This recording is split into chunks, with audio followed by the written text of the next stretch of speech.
Well, Britain has recorded its largest daily increase in coronavirus deaths on Wednesday. Nearly 2,500 people have now died of COVID-19.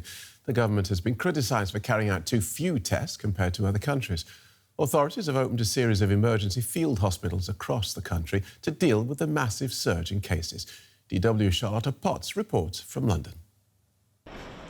The finishing touches to London's newest hospital, 4,000 beds to treat COVID-19 patients and ease the pressure on Britain's National Health Service, which has far fewer beds, intensive care units and ventilators than most of its European neighbours.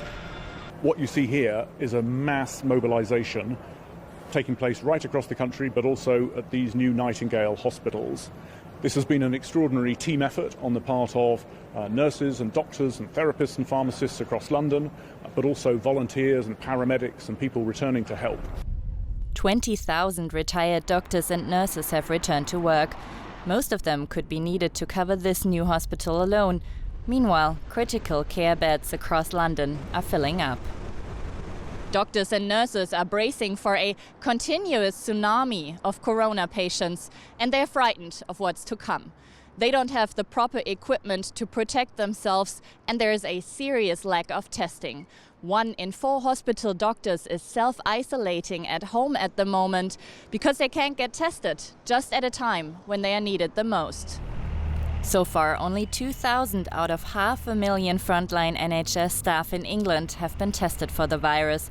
Now the government has promised to use all spare coronavirus tests for medical personnel.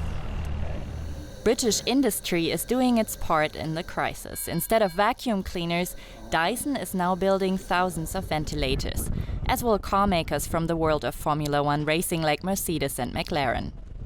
Despite these efforts, experts say there won't be enough ventilators ready in time. But people in Britain are still proud of their health service. NHS here is, I feel, more prepared than most countries that I know of. I work in the hospital and they're doing a marvellous job, yeah, absolutely fantastic. I can't see any problems, to be honest with you, at the moment. This started before Christmas in China, and we should have been preparing before that. But what can we do now? Just get on with it, I suppose. The worst is yet to come. The peak is expected to reach the UK after Easter. So these next weeks will be the most crucial test for the NHS since its founding after the Second World War.